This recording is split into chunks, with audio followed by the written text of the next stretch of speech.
Broadcasting under the night sky from the edge of an undisclosed jungle on the Gulf of Mexico, I'm Christopher Garetano, your voice in the night. For the next hour, allow me to be your guide into the bizarre unknown, the fantastic macabre, and together we'll journey to that borderland between fiction and reality, a place beyond all rational explanation. We are now off to the witch.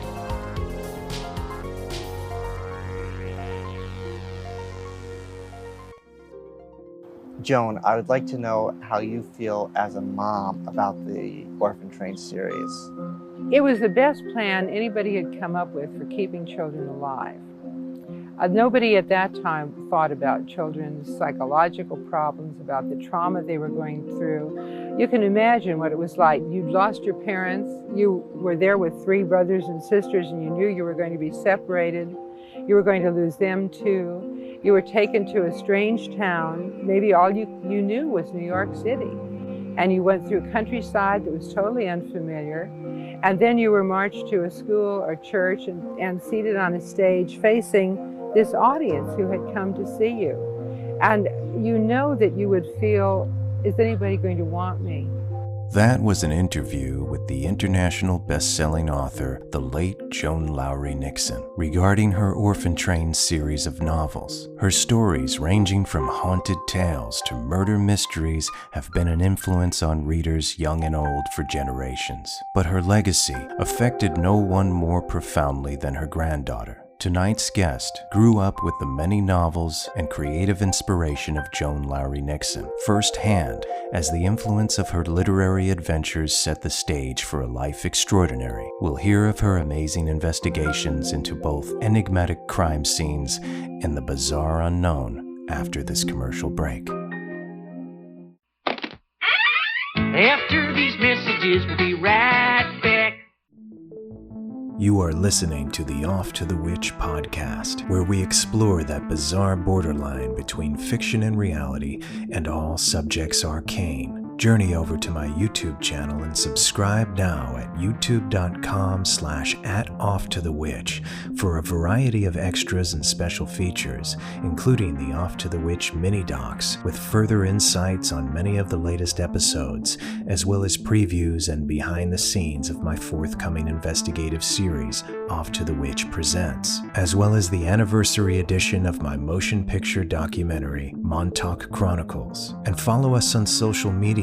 All links are available at linktree.com/Garetano7, GARETANO7, and stay tuned for more Off to the Witch.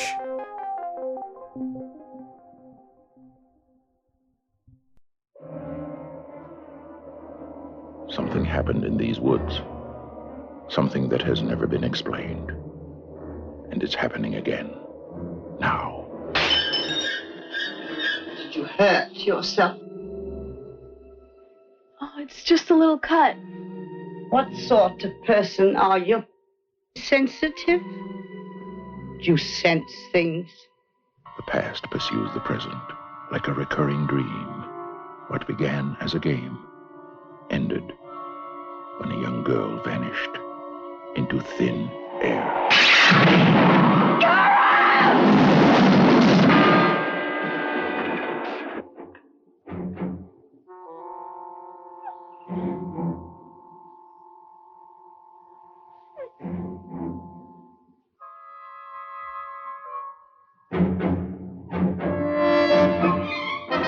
That was my daughter's name. What do you think happened to Karen? I think she's still out there. Karen is trying to come back. What did you see?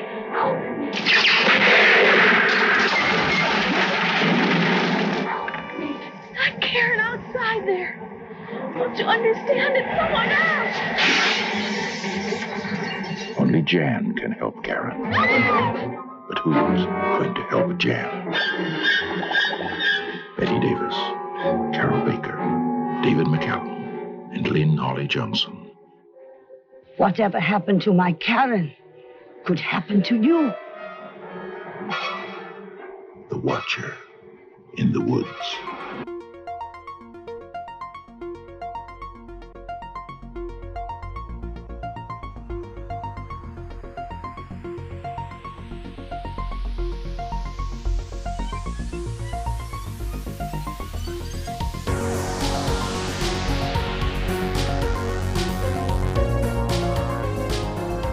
Welcome back to Off to the Witch. I'm your host, Christopher Garitano, and tonight's guest, Katherine McGowan, was influenced by the fiction of her famous grandmother, author Joan Lowery Nixon. It's as if her dynamic life sprung from the pages and became a character as a living volume of one of her grandmother's mysteries. First in a medical research lab, then to become the youngest crime scene investigator in Las Vegas, Nevada, and now living in New Orleans, Louisiana, as a documentarian of the unknown and the unexplained. Tonight, she tells us her amazing story. So here's my interview with Katherine McGowan. I was born in Houston, Texas, and I grew up there and couldn't wait to get out because I absolutely hated Texas, and especially Houston. It's a very car-centric city, so your social life is pretty much limited until you turn 16. But in terms of my interest in detective work and my interest in solving mysteries and even ghost stories, all of it came from my grandmother, who was the internationally best-selling novelist Joan Lowery Nixon. And to this day, she is the only novelist to be a 4-time Edgar Allan Poe or Edgar Allan Poe Award winner, excuse me. That's amazing. And so tell me more about growing up with her. Were you aware of how beloved she was to the rest of the world? How many people were truly interested in what she was doing, or you just knew her as grandma and she told great stories? As a little girl, I thought everyone's grandmother wrote books. That was normal in my frame of reference. So my grandparents had a very heavy hand in raising me. My mom and I lived about 8 blocks away from my grandparents. And so sometimes mom would pick me up from school. Sometimes my grandparents would pick me up from school. My grandmother paid for a rollerblading class for me to be in, and she and my grandfather would show up to every school play, and they were very heavily involved in my childhood. And I remember my grandmother had this huge office on the first floor of her home, and it was just dedicated to her work. She had 2 different computers, and they were solely dedicated to writing a novel. She had all these file cabinets with rough drafts. She had covering all over her walls different awards and recognitions and certificates. And I grew up with that being normal. When my grandmother would write books, I would crawl under the table and play with some of the wires underneath. And she had all these toys for her grandkids underneath the table that we would just leave there periodically. Wow. Can you tell me a little bit about maybe one or two of her stories, thematically, what they were like? I mean, assuming, for people that don't know that she won those awards for Edgar Allan Poe, like what were some of the stories that she told when you were a kid that you were fascinated by? She wrote a wide array of books. I think she's probably most well known for her murder mysteries as well as the Orphan Train series, which was usually required reading in a lot of schools. I would say her murder mysteries were probably the most popular because my grandmother, along with Judy Blume, were kind of the first YA authors. They were the first authors to specifically gear their books towards a teen audience. And so my grandmother would write murder mysteries, but with a teenage protagonist and for a teenage audience. And I actually met one of my favorite authors, and when I told her who my grandmother was, her face lit up, and it was Cassandra Clare. And Cassandra Clare went, "Oh my God, when I was a teenager, your grandmother's books were my absolute favorite. I used to read them underneath the bed sheets at night with a flashlight. They were my favorite." So it's a really cool moment to meet one of my favorite writers and find out that as a teenager, my grandmother was her inspiration. And she was very nice about it. And I've met a lot of people a little bit older than me where in the 80s and 90s, where my grandmother's books were most popular, my grandmother was like their inspiration and really got them into reading. But later you studied and achieved a position in law enforcement and forensics. And you can further give me the details in a moment, but obviously your grandmother had a major influence on that pursuit, no? She did. She had, again, all these stories were about kids solving mysteries, and some of them were solving ghost stories. And I had read a few of those books, and I remember one of them, The Spectre, absolutely scared the crap out of me when I was 10. But it was a good scare because it was one of those scares like reading the Goosebump books when you're a kid and getting freaked out but loving it anyway. And so, of course, that's what's great about all of that. Oh, yeah. It definitely got me into, and I was so passionate about ghost stories. I love ghost stories. I loved mysteries. And so I think that did heavily influence my interest later in life. Although the funny thing is, I wasn't initially interested in investigations. Throughout most of my childhood, I was interested in medicine, and I was interested in, and I actually got accepted into the National Youth Leadership Forum on Medicine, where I went to uh, Chapel Hill in North Carolina and then later Duke University over a summer to study medicine and learn how to, sew stitches and basic things for teenagers. And my interest pivoted probably in about the middle of high school, right when a lot of kids are trying to figure out what they're wanting to do with their life. And I thought, I've always been interested in mysteries and all that.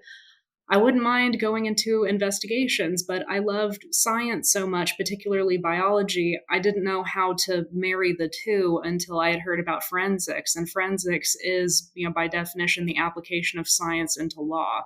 And it was a great way of utilizing my love for biology as well as my interest in investigations. So, what was your first once you made the decision in terms of your education?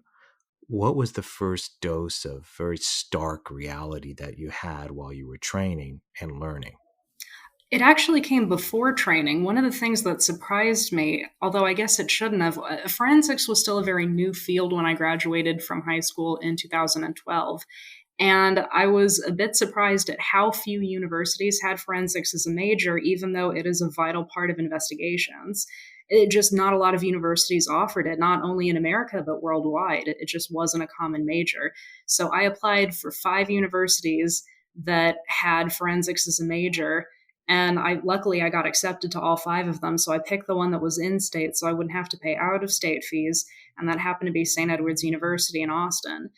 And we had a great forensics department. We would even do mock crime scenes. But one of the challenges that we were told while we were in school is that even though forensics isn't high demand, once people get hired for forensics, they're basically locked in for life. And they're there until retirement. People don't really job hop like they do when they're a business or marketing major or what have you. So the openings can be few and far between. So I had to work other jobs to build up my resume before I could get hired as a crime scene investigator. And even then, I was noticeably a lot younger than most of my colleagues. I was 25 when I became a crime scene investigator, and most CSI investigators are typically in their 40s and 50s. So 40, I'd say 45 is like the average age of a crime scene investigator, and I was 25. Wow.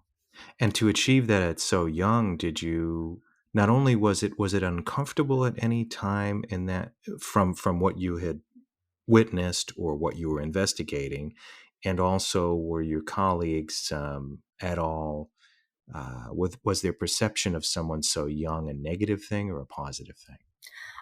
It depended. I would say some people didn't care. Some people, there were a lot of pointed comments and not necessarily positive ones. But I would say generally they were somewhat accepting of it because a lot of police officers, even though crime scene tend to be civilians in most states, police officers who you typically work with, they do start out very young. So it's not unusual to see like a 22, 23-year-old cop that you may be working with at a scene.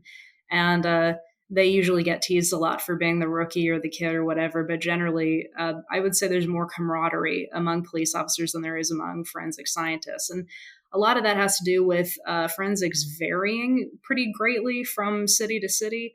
How it's done is a bit different. I interviewed for Orlando, Florida, and they were very casual in their approach to forensics. When I was speaking to one forensic scientist there, she was talking about how they thought that this person was eaten by alligators in swampland. So they went out to the swampy area, and they had a man with a shotgun, and he had tagged about 3 or 4 gators beforehand, and he just shot the alligators and dumped them on the boat. And then they did a necropsy, which is an autopsy on an animal, opened them up and found the remnants of some of the body parts. Whereas when I was in Vegas was, I would say, much more serious, much more rigid. So the personality is going to vary pretty drastically from city to city because the personality of America is extremely different city to city. So I didn't have the best experience in Vegas because that was probably the unhappiest place on earth. If Disney is the happiest place on earth, Vegas is the least happy.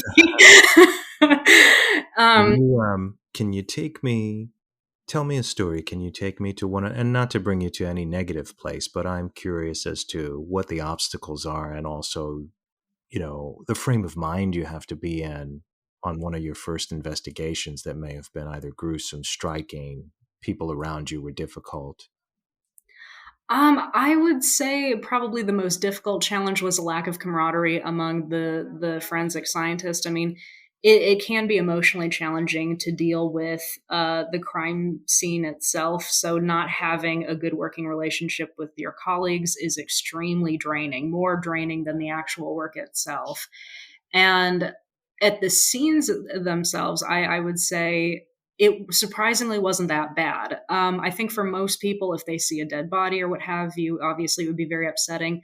But I had a prior frame of reference for this when I did post-mortem surgical removal as well as necropsies in medical research. And so I had been around dead bodies and not so pretty looking dead bodies before, and I was more used to that. So when I was on scenes where adults had passed away, it was very easy to emotionally detach yourself because you were too busy focused on what work you needed to do, and you have to kind of take in the crime scene and figure out how you're going to shoot the crime scene photos.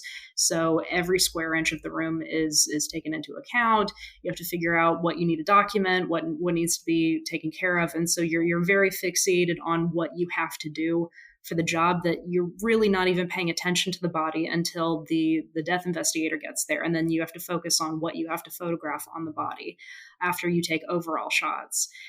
And that helps a lot, sort of emotionally distance yourself from the scene. The only time I ever got upset or I wouldn't even say get upset. The only time I felt sorrow, I think sorrow is a more accurate term for the decedent, was when I had my first child. And I don't mean I personally had a child. I mean my first child involved case. We had a case that involved a toddler, and we weren't sure what the situation is. The death was marked unknown. According to the family, the 2-year-old had slept in an inflatable bed with his siblings, and he passed away in his sleep. So normally that would be marked as SIDS. It would be the assumption that he suffocated in his sleep, but he was 2. So he was a little too old for that. He would have had the reflexes to turn his head to breathe. So that's why it was marked unknown. We couldn't find any signs of abuse or anything. The other children were perfectly healthy and happy. So we left it up to the pathologist and the medical legal death investigator to do their investigation on a biological level. And that case got to me because it involved a 2-year-old. When an adult dies, you can justify it in your head and say, oh, well, it was their time. They died because they dated a really terrible person who did terrible things, or they died because they got into a car accident. They died because they overdosed on drugs. There's an easy cause and effect that you can justify in your own head. But when a child dies, there is no justification for it. They were taken too early. And that's when you start to get into your own head and go, well, that's not fair. They didn't even live life. And you start getting more into like some existential questions, whereas you wouldn't with an adult. So that was really the only case that I was very, very filled with sorrow in that whole case, and I was very depressed. Whereas with the other cases involving adults, I was perfectly fine, and I could go out to dinner, go see a movie that very night. Sure. And I think it's important for the audience to understand this, for people that will never experience that perspective, where you're coming into a stranger's life, the aftermath of a death, and it still affects you as a thinking person who's trained for that situation. And it happens all the time. You're human, and you have these emotions and you react to it. Ultimately, what was determined, if you don't mind me asking, or if you're allowed to talk about it, what was determined to have happened to the child? So the funny thing about that is a lot of people think, crime scene investigators, and this is mainly courtesy of television, that we see a case the whole way through. The truth of the matter is a lot of us have no idea what happens to this case. So even with that little boy, I have no idea what the official ruling was after the autopsy, because as a crime scene investigator, My job was to investigate the crime scene. And then once we pass the body along through, chain of custody and it goes to the coroner's office, I mean, we could ask the coroner because we're usually on a first name basis with some of the autopsy techs and the coroners after a while. But by that time, we've already done 10, maybe 20 cases, and we've probably forgotten by then. Or every now and again, you'll get a case that really sticks with you. But for the most part, you're already on, case number 19 after that last case. And so you have to focus on the work at hand. So crime scene investigators are not detectives where we see a case through the whole beginning to end. We're really just there to investigate the crime scene. And then once it gets passed along, we have no idea what happens after that. Usually when the case goes to trial, we'll find out, but that's if the case goes to trial, and that's usually years after the fact. So that's the true reality of the situation. You really, it's compartmentalized, and you're there to do your portion of the job. And you have to move on to the next one while other people are sorting things out, and that could take a very long time. Yeah, you're very much there for like a portion, like a snapshot of not necessarily the victim's life, but you're there for a snapshot of the victim's death. And that was actually my favorite part of the job, weirdly enough. It was going inside people's homes and learning about their lives. And I mean, there are all sorts of wild people out there, let me tell you, especially in a city like Vegas. Do you mind just talking about a few briefly? Yeah, there was one case. He was an older man. He was in his late 60s and he died, and there were no external signs of trauma. So we assumed it was, in Vegas, you never really rule out drug overdose or alcoholism as a possibility because it is very common there. But it could also be cardiovascular. That's a very common way to die in the United States, especially. So he had died I think he had been there for probably about 3 or 4 days. So no, it was more than that. It was a week because his mail was starting to pile up outside his door, and the neighbors got concerned and did a wellness check. What fascinated me about this guy, when we went into the house, it wasn't necessarily the fact that he was pretty heavily decomposed, almost mummified. It was other factors where I thought this guy must have been so fascinating in real life. Even though he lived in the middle of the desert, his heater was on, and it was cranked up. I mean, it was about 98 degrees inside the house, and we tried to change the setting. So we tried to turn the heater off and turn the AC on. The AC wouldn't turn on. It was almost like he had permanently set it to heat, and you really don't need a heater in Vegas of all places. And his entire home was covered in, I would say, about 50 bookshelves worth of DVDs. So this man probably had close to 50,000 DVDs covering every square inch of the walls in his home. Not just the living room, but he had bookshelves lining the hallway, his bedroom, his kitchen. All of it were just DVDs and Blu-rays. And I mean, I consider myself to be a cinephile, but I was astonished. This guy had like every movie ever made in his home. And the weird thing is, he wasn't married. He didn't have any kids, but he had an entire drawer filled with pictures of naked pregnant women. And and they were Polaroids, which made it even more interesting. And you could tell from the women's hair and makeup that this was in the 90s. So in the 90s, this guy took a whole bunch of Polaroids of naked pregnant women. And I even asked my trainer, because I was in training at this point, I asked my trainer and I said, how does one even go about this? Like, do you put out a Craigslist ad? I said, did Craigslist even exist in the 90s? And I said, a lot of people didn't use internet in the 90s. And from what I can tell in the women's hair and makeup, this was like early 90s. Is there like a secret gang of pregnant women that I don't know about? And I said, how, like logistically, how do you even find a demographic this specific who would be willing to take these photos? And I couldn't stop talking about it because I was fascinated. And, a lot of my colleagues and people I worked with didn't exactly have the best sense of humor. So they didn't understand why I thought this was so fascinating. But I mean, I was engrossed. I was trying to voice out the different scenarios that must have happened. I was like, well, did he know one pregnant woman who was willing to take these pictures and she had a bunch of friends? Because I mean, it was like a drawer full of, I'd say, at least 2 to 3 dozen of these women. They're all different women. So I thought, how did he meet this? Like, where did he go before the internet? So even by internet standards, it would still be like really fascinating to find out how he did this. And then on top of that, he had like his kitchen was filled with nothing but Twinkies and beer. He had no other food in his home, just Twinkies and beer. And he was skinny. This was not an obese man. This man was incredibly skinny, and all he had were Twinkies and beer. And I thought, okay, makes sense. He didn't live that long. But with that is something you document as a crime scene investigator is you always open the refrigerator and take pictures of the refrigerator, because what a person is eating can help determine cause of death sometimes. And in cases of like alleged child abuse, or if a child dies, you always want to take pictures of the refrigerator to see if there is food in the house and if the child is being fed. That's usually a sign of a more stable home. So you always take a look at the refrigerator. And I mean, it fascinated me. This man did not have a single picture of a family member or himself or friends anywhere in his house, but he had a drawer full of naked pregnant women that were all Polaroids.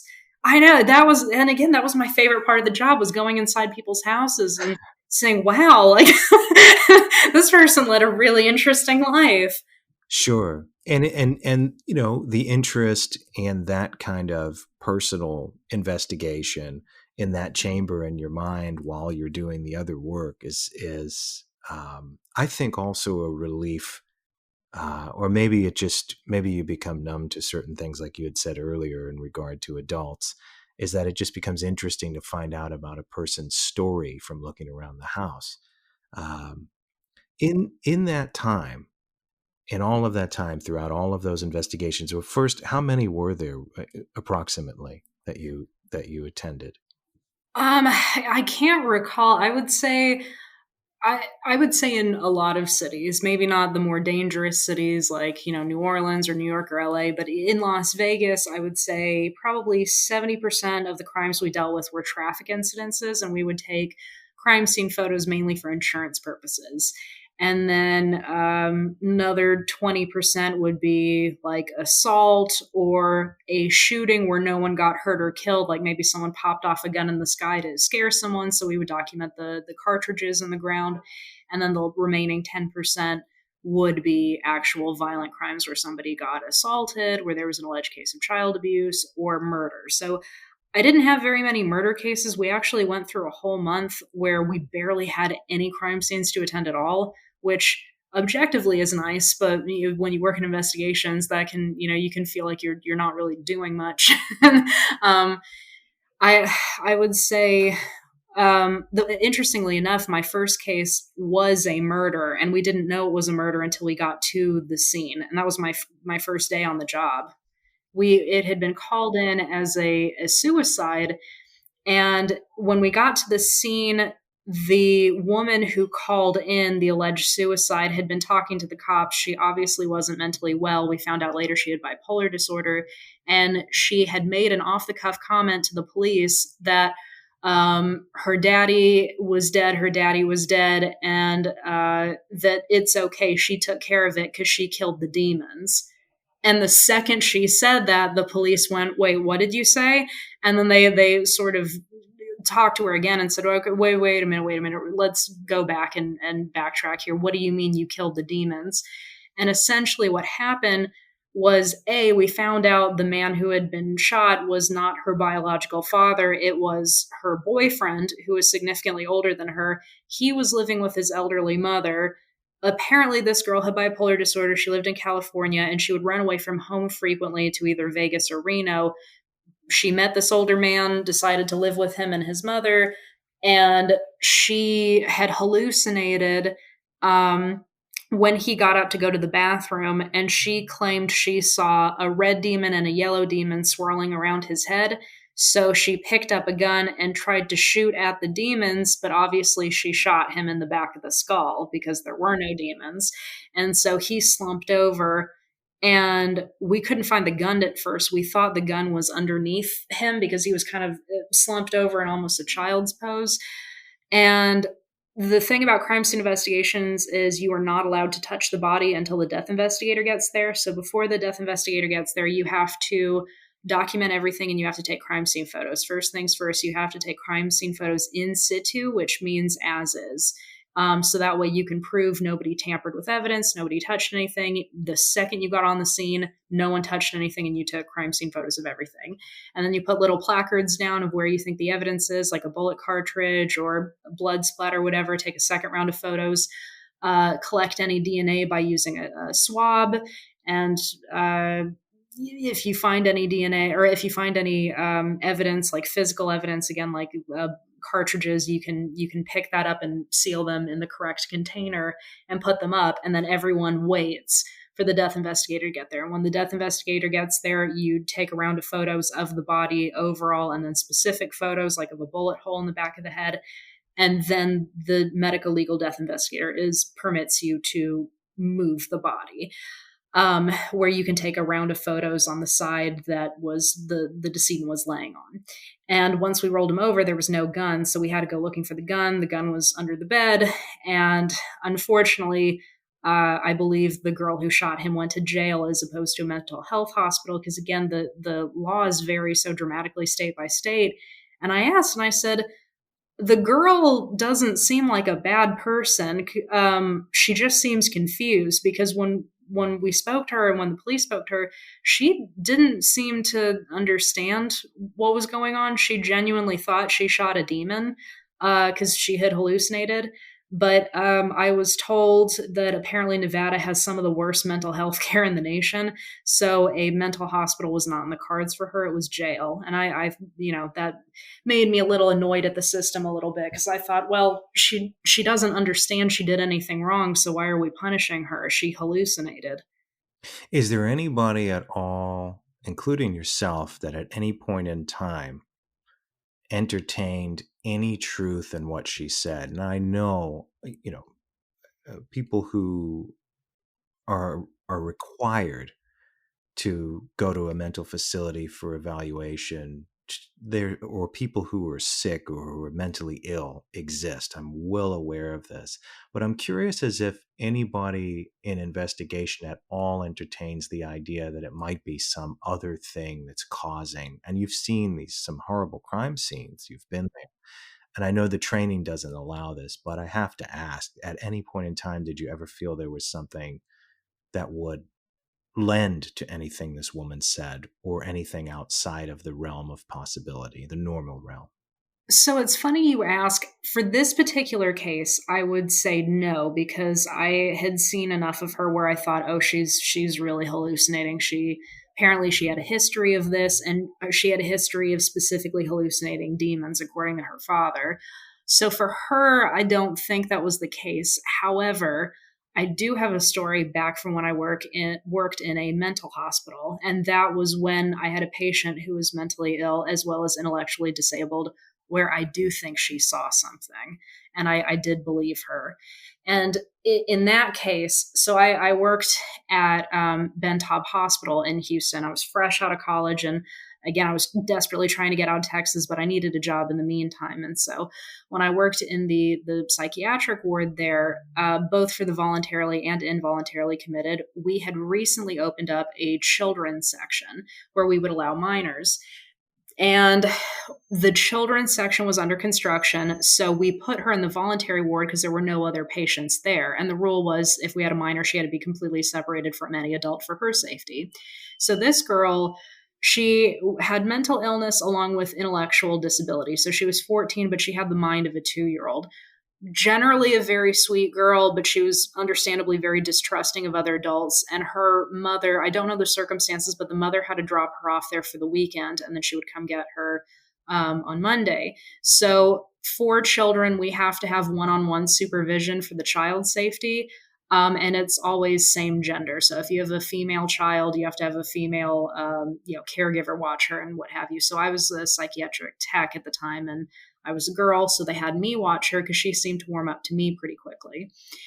We had a back bedroom that we typically put the kids in while the children's ward was under construction because it had board games, it had a TV, the TV had cartoons on it. It was, safety proof. All the bed frames and everything were all baby proof, so you couldn't hurt yourself. And it had a lot of games and toys. So we put her in there. But that room was always so much colder than the rest of the entire floor. And we couldn't really figure out why, because there wasn't a different air conditioning system just for that room. It's just that back room was always so much colder. And the girl would not go to sleep. She was terrified of being in that room, and she kept saying "onster, onster, onster, onster." She had a very limited vocabulary, so she would tug at her ear, and she would cover her ears, and she would get very nervous and shake her head, and just kept saying "onster, onster."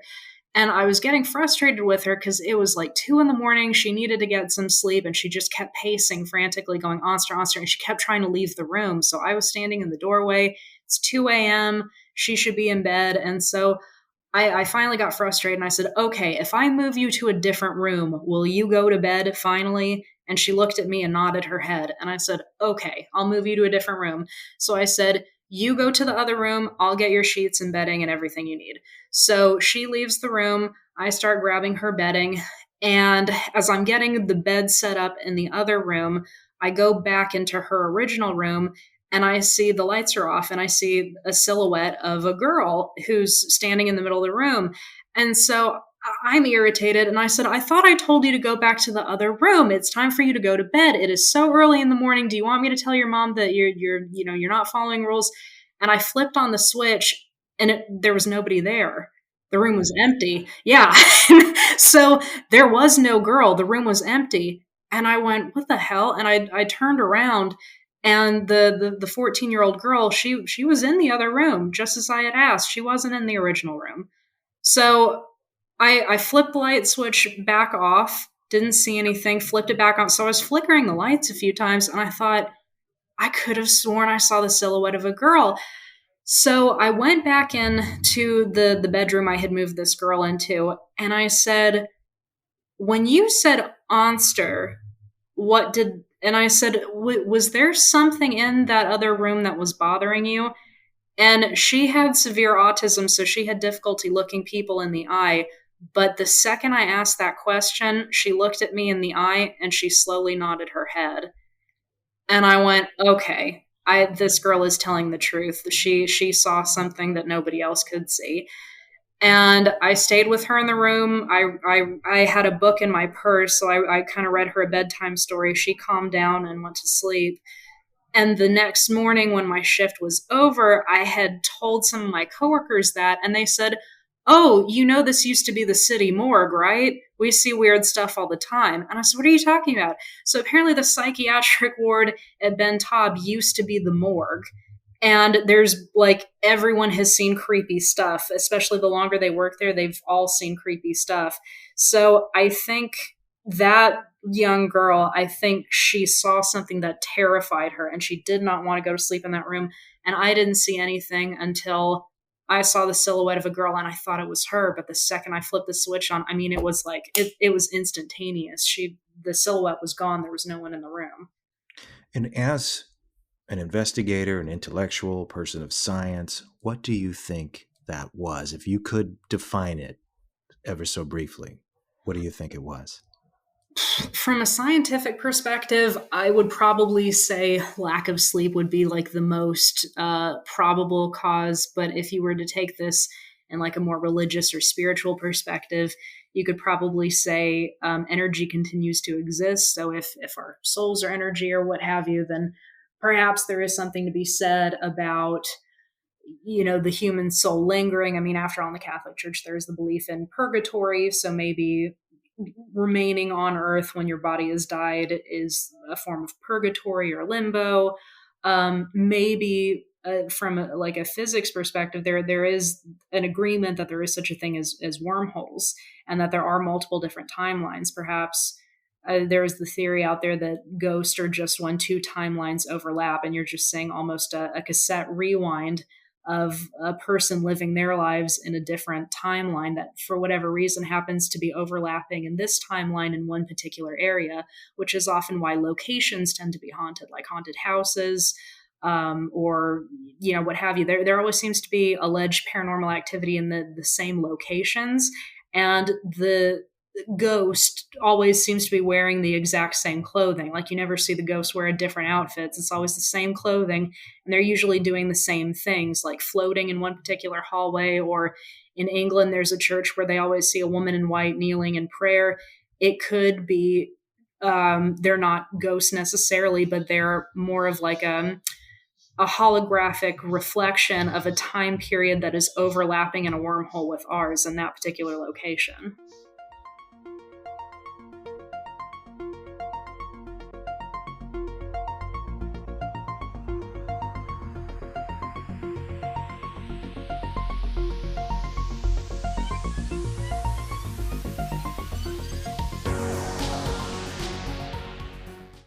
After these messages, we'll be right back. There are those who say that this quiet town holds many secrets. Legend has it that beneath this very tower, a dark force had its eyes set on the children. We were told that what was going on there was for the benefit of humanity. What would you say to the people who say, well, all these children were kidnapped and murdered and you were a part of it? What would you tell them? I did approve of it, but there was nothing I could do about it. They wanted a large number of programmed boys to be used for mind control operations. And there are others who say it's still happening to this day. I don't know, I for myself find it a little suspicious that all the evidence has been conveniently destroyed. Let's put it this way. If you're sitting there with 20 guns pointed at you, what are you going to do? Whatever the hell they want! Watch Montauk Chronicles now for free on Tubi, Plex, Roku, and available for download on Amazon and Apple TV.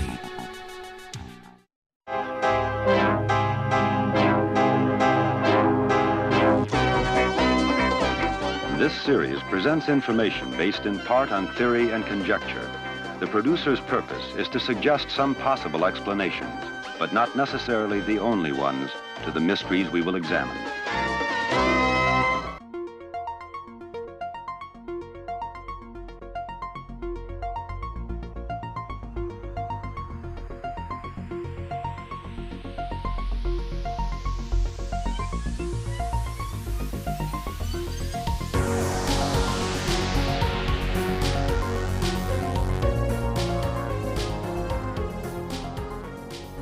Do you think that a little further down the road in this timeline that we might have a very different perspective on all of these things collectively throughout history, these stories, these experiences that people had? Interestingly, in terms of people's beliefs, I think that's already kind of happening. I forgot where I read that. It wasn't Pew Research, it was something else. But essentially what the article was saying is that now that in first world countries, people are becoming less religious and there's a significantly lower rate of attendance in pretty much every denomination. There's a lower rate of attendance in churches, lower rate of attendance in temples, etc. People are becoming more quote unquote spiritual. And there was a funny study done in New York that showed that atheists were more likely to believe in astrology, which I always thought was confusing, but apparently, and I did notice that it was true when I was in New York, every single person I met who identified as an atheist was really into astrology. And so I think that's already kind of happening, that humans inherently search for the unknown. They inherently search for answers of life after death. They search for meaning. They search for, what distinguishes me as a human being between me and an animal. What does my life have value? How so? Human beings are instinctively going to look for answers to those questions. So if they're not finding them in religion, they'll find them in looser concepts of spirituality, which already seems to be happening currently. And that's, it's amazing because in our lifetime, if we're lucky enough to continue to live it into our older age, we'll get to see that transition continue and observe it. And who knows what else, we're seem to be on the precipice of a lot of interesting things happening, and some somewhat terrifying. So going forward in your experiences and timeline. You always had an interest in the unknown, but at what point did it kind of segue from the investigations into, now I'm going to pursue a little bit more of elements of the fringe, or so-called fringe? I accidentally stumbled into it, weirdly enough. So after I obtained my master's degree, and I left Vegas, I had always wanted to live in New York. That was a dream of mine. So I moved to New York City, and I was lucky enough to rent a room in Manhattan because my mom had a friend she went to high school with who was living in Manhattan and typically rented rooms to different people, and she had availability then. And I was looking for a job quickly, and I found a job as an editor for an Eastern medical magazine. And I was looking for something I could do long term. And I was looking for internships, thinking, okay, I didn't really like investigations in the way that I thought I would. Well, I got a degree in forensics. I had had previous jobs doing autopsy work, working in a mental hospital, working in pathology and medical research, building up to this. Now what? And I was able to get an internship with Barbara Koppel, who's a 2-time Academy Award-winning director who was working on a documentary about the penal system in the United States. So they picked me because of my background, and I thought, I've never really considered film, but I've always been a huge cinephile. Maybe this is the direction I need to head into. And I started learning more about the documentary process. And I thought, there are so many fringe topics I've always been fascinated by, like missing persons or retired carnival workers or what have you. I've always really liked the work of Diane Arbus, the photographer who would zero in on people on the fringes of society. And I thought, this documentary work may work out perfectly for me. And then, of course, I got in contact with you, and you do a lot of stuff in the paranormal and unknown. And I've always loved that stuff. And it didn't occur to me until then. I thought, I bet I could marry the two. I bet I could combine the two interests together. I'm mainly interested in stories, and I think that has a lot to do with my grandmother's influence. I like the story. I don't necessarily need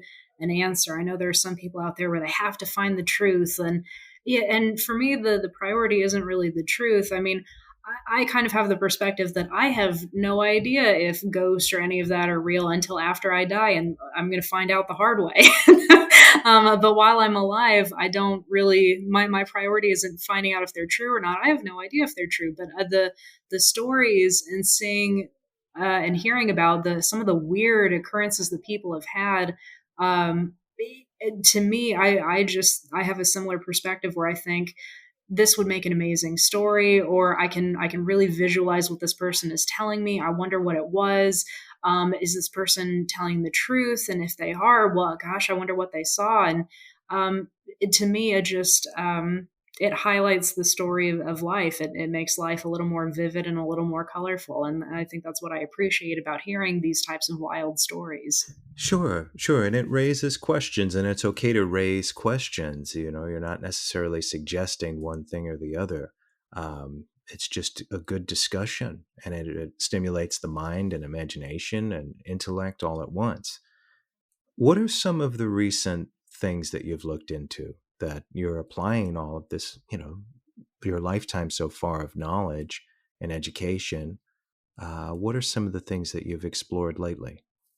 I've started a YouTube channel that hasn't really gone live yet. It's still kind of dormant, called Smoky Crows. And I made a quick little video that I demonetized and I'm holding dormant until I can get a library going about the history of voodoo, because as I'm sure you can imagine, that's a pretty big talking point in New Orleans. I actually met the head voodoo priest in New Orleans, Balthazar Ashanti-san.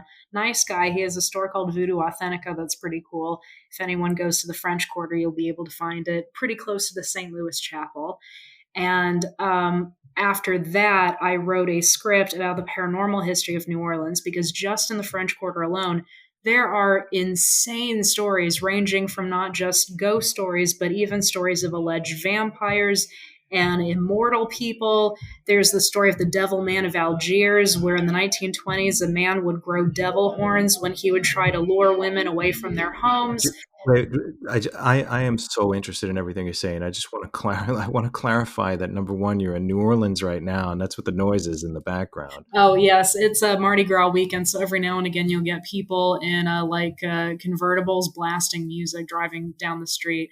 I'm on a fairly busy street in the French Quarter too, and I'm on a fairly historic street. So a lot of my neighbors live in homes that are well, for example, down the street from me is the Jacques Saint Germain mansion, and the guy who lives in there, that house is famous because the man who lived there was allegedly a vampire, and to this day, people in the French Quarter swear they still see him.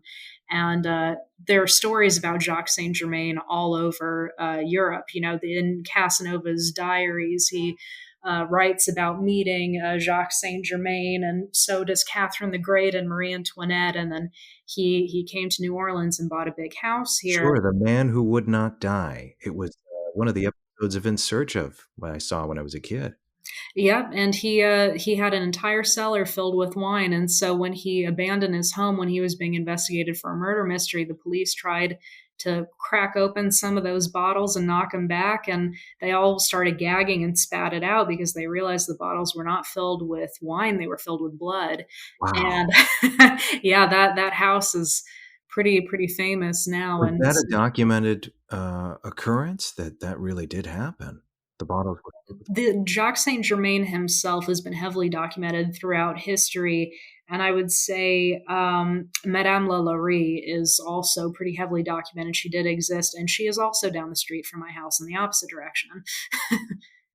And again, I had no interest in interrupting you earlier, but can you tell me a little bit more about? There was just so much noise. I wanted to clarify why, and so can you tell me a little bit more about your investigation into the local voodoo legends and the folklore?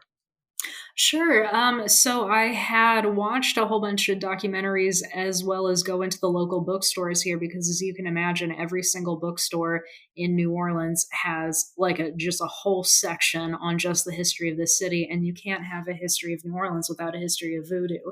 It is, if I'm remembering the statistic correctly, it's like 23% of people in Louisiana still practice some part of voodooism, even to this day. And that alone has a pretty interesting history. And I did mainly a lot of research just through books and through the museum here, as well as going online. There's a history of voodoo in the museum in the French Quarter. But the next documentary I do about the paranormal history of New Orleans, as well as the one after that, I intend to do about the true crime history of New Orleans. That I will actually have boots on the ground and I will be interviewing people directly because there's no shortage of experts in all sorts of sort of niche fields in New Orleans here. And as for true crime is really, really where I get into the weeds, and I'm going to talk to people because there are people in my neighborhood who have met some of the murder victims and some of the most bizarre homicide cases just in my neighborhood. So within like a 3-block radius, I know people who have met some of the strangest characters who are part of these very elaborate Agatha Christie-like stories that took place in the quarter. So that's probably going to be where I do the most interviewing and research and actually have boots on the ground. It'll be less digital and more in person. So you've gone through this and you've had all of these experiences, and you have had some experiences that challenged your perspective and your definition of reality also. Very much so. Yeah. I mean, I think being on the more analytical side of medical research and working in necropsy and doing post-mortem surgery and forensics, it definitely changes your perspective. And it is a constant reminder of how insignificant you are. Just like when you look up and see the country sky for the first time and see not just 3 or 4 stars in the city sky, but, thousands of them. It just makes you feel so small. So when you work in the death industry, it is a constant reminder of your own mortality, and it does sort of change your perspective not only on what's important in life, but you do constantly ask yourself the question of what happens after death. Once again, is so important is to raise that question, not just shut the door to it, because you can't explain that time you were in the hospital with that little girl. You can't explain that 100%. Yeah, you could say I was tired, but how many times have you been exhausted and saw an apparition? Yeah, that's a new one. Yeah, I mean that little girl, I mean, again, she had eye contact avoidance. So for her to look me directly in the eye, and there was almost a look of relief in her face that I did believe her and that I did acknowledge what she was trying to communicate. Because in that time she was saying "onster, onster," I realized she was trying to say monster. She was seeing some kind of something that was scaring her. And so I think it was her way of kind of saying thank you and feeling a bit of relief that someone finally understood what she was saying when she put in the effort to make eye contact with me, which I know from her medical background probably was very uncomfortable for her, but she did it, and it was her way of communicating to me that, you know, that she was happy that someone finally understood what she was saying. Were there any other times that challenged your definition of reality like that one? I did have one case back when I was doing CSI work that was so creepy that myself, my trainer, and two cops, we all just started laughing about it because we didn't know how else to react. We had a cold case that we were given.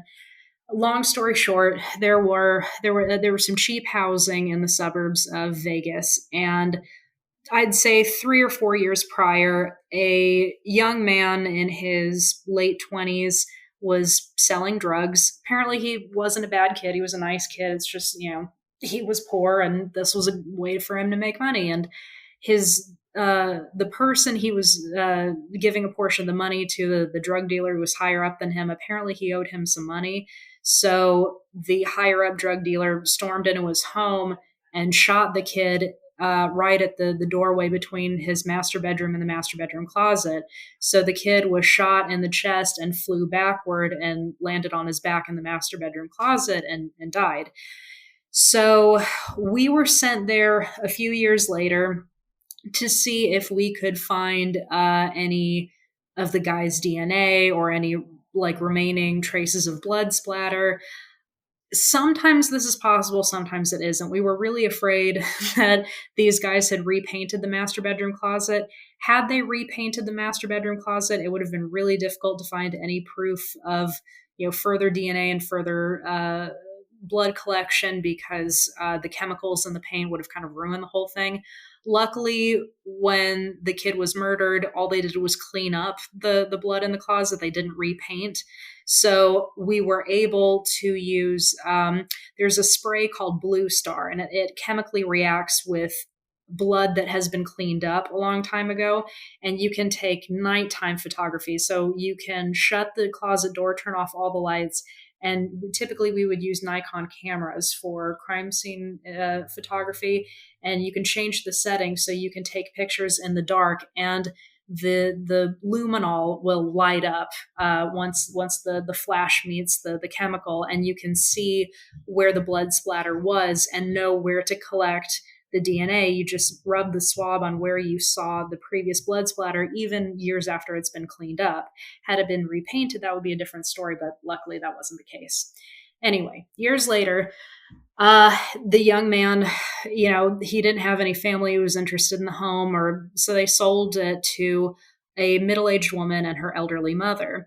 By the time we arrived in the house, nobody told the woman or her mother why we were there. We basically just gave them a very vague explanation and said, "Hi, we're going to be here to collect some DNA from a previous case. Nothing to worry about. We may need to cut a chunk out of your master bedroom wall, but here's the name of an insurance company that will pay for everything. You don't need to worry about paying for it. We'll take care of it." And we didn't give them any details on what the case was about, because we don't want to freak people out and be like, "Hey, did you know that a drug dealer was murdered in your closet?" It's not reassuring. And so we just gave them a vague overview and said, "Hey, this is a cold case. We're not going to bother you. We'll be in and out, what have you."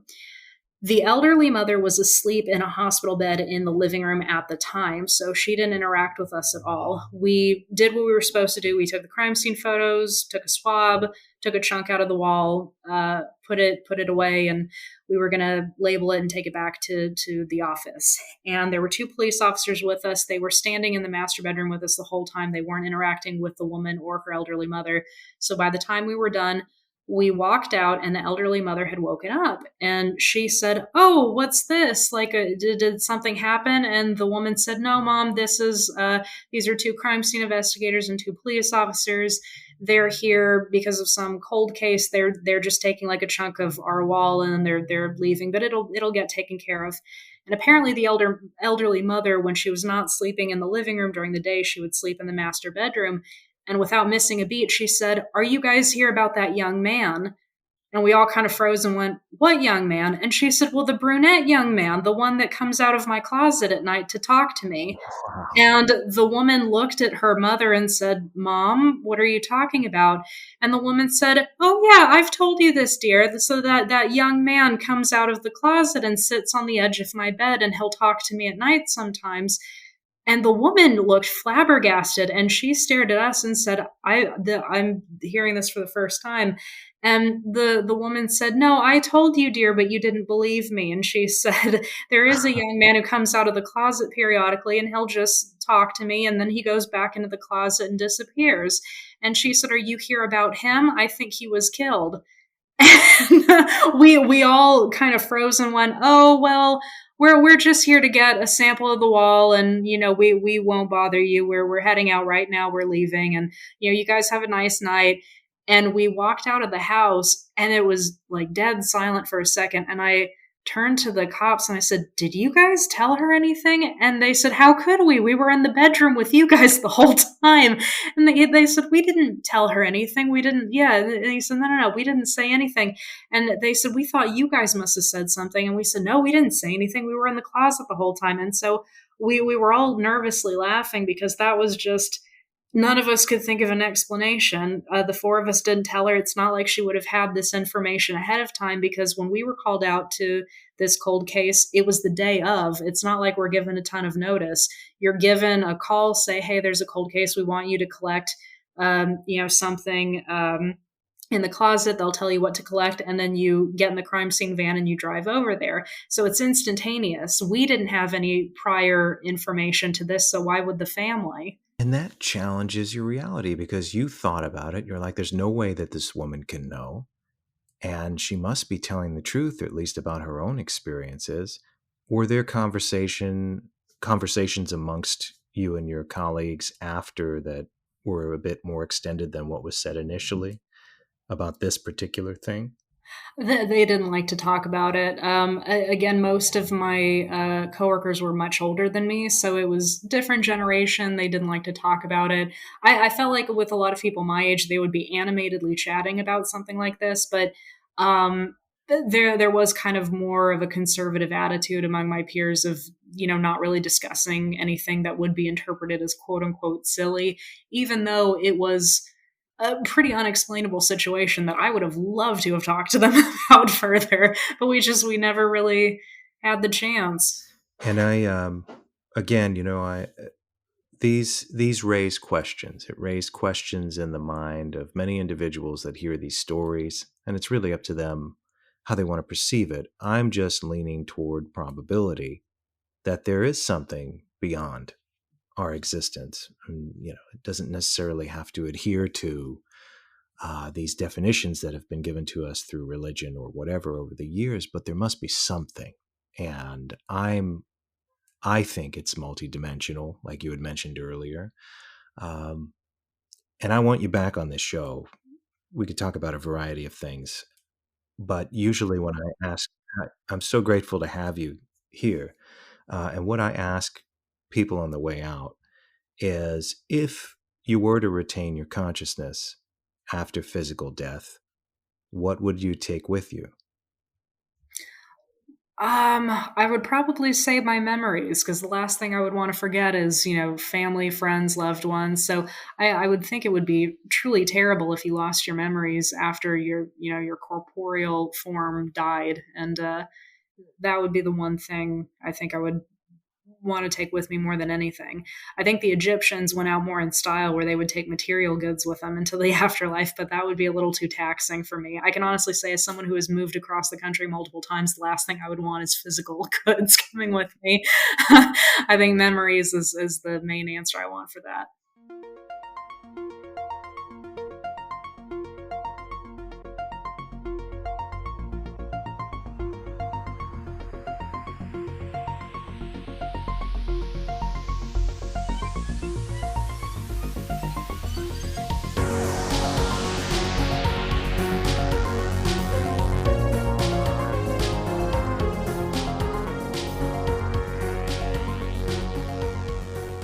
Welcome back to Off to the Witch. I'm your host, Christopher Garatano, and I want to thank you for joining the conversation tonight. We often dance on that fine line between fiction and reality. Fiction is an influence more profound than people realize. Just be sure not to cross over that boundary unless you're ready to face what's on the other side. Until next time, try to enjoy the daylight.